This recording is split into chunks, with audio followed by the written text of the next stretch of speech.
Hi, this is Mark. This is another one of my instructional videos. This is on the Wicked Edge WE60. The WE60. This is the basic bottom, the bottom end of the WE60 series, the entry level WE60. I'm going to show you how I would customize this to get the most out of it for myself. We're going to start with a simple thing, which are pivot keepers. Pivot keepers are what we came up with to save these little white balls. These little white balls are shipped with the Wicked Edge. There is a pivot in here, if I can get it out. Whoops. There is a little pivot race that sits in the ball and swivel cap. And this pivot race can get lost and come out if it's not held in place. And it is held in place by those little white balls. And once we take it out, if we remove the guide rod ball end holds the pivot race in place.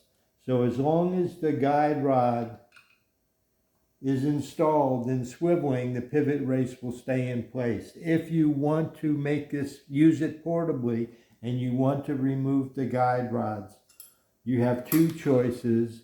You either put the ball back in, which I just set down and I don't see it now. Put the little ball back in to hold that pivot race in place, or use a pivot keeper. Now the pivot keeper will fit on the WE60 and the WE66. You loosen up the adjuster knob just a little bit and it will stretch over the top. And then you can tighten it back down, and then the pivot keeper just fits in there and tightens up. So you don't have to worry about losing that little ball. The same thing we have on the other side. I'm going to loosen this up. Here's the little ball, the little white ball. I'm going to set it here. Oh, here's the other one. I'm going to set it here, and here's the pivot keeper. The pivot keeper can be stretched over that adjuster screw, and then it fits into place and tightens down.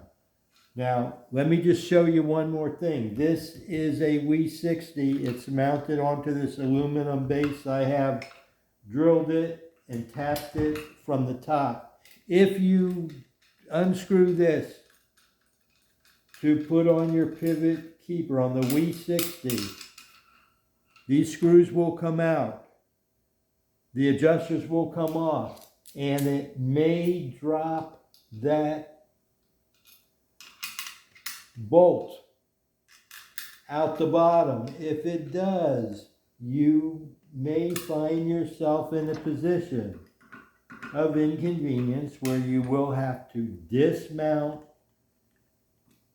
the WE60. That's why I'm going through this, so that there's no surprises. I don't like inconveniences when it's a surprise. If you would tell me in the front, the beginning, to be careful, this won't happen, I would rather be prepared for the eventuality than have it happen at an inconvenient time.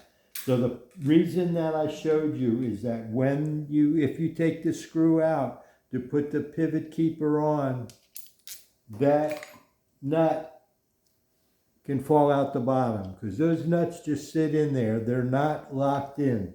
So in order to put it back together, you would have to take this loose, hold the nut up into place, put the screw into it from the top side and get it started, and then remount it. So the lesson is, if you're installing the pivot keepers, You can loosen up the screw and stretch it over the top, but if you take on the WE60 the screws all the way out, the nut's going to drop out the bottom and you're going to have to dismount it to get at the screws. So just stretch it over the top, go quickly, go gently, and it'll work. Don't stretch it too much, you might break it, but the pivot keepers are a great accessory. Now while we have this loose, we're going to enhance the vise. We're going to put a riser on this vise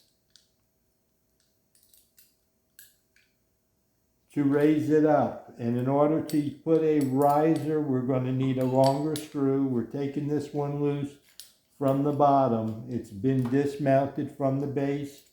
I have the Wicked Edge aluminum base. You can use a wooden base, but with the riser, with the vise removed, we can install a riser underneath the vise, and that will elevate the vise and make it more efficient to use your stones, because the vise is higher, so you can use the full length of the stones more effectively. So now with a longer screw, I'm going to see if this is a longer screw, inserted up from the bottom. There's only one hole because the vise only has one hole on the left side. And then with the screw started through the riser,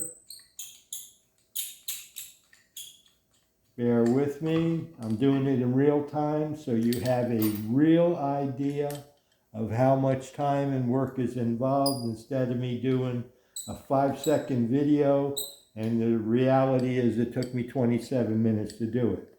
So that's why I'm showing you in real time. Okay, I have the riser block installed. It fits in this track. It fits down in the track, and the riser block is installed.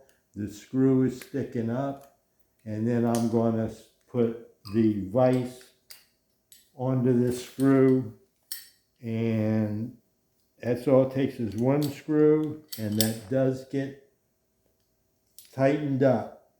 Fully tight, fully secure. The vise fits in a groove. The riser fits in a groove. It's self-centering and self-positioning. It's just a one screw. And then it's tight and tight. And now I have a riser, and I have pivot keepers on this WE60. And the WE60 I have mounted to a Wicked Edge aluminum base.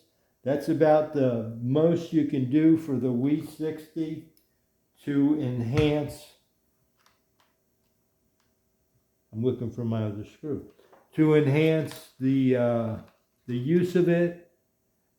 And that's about it. There's my screw.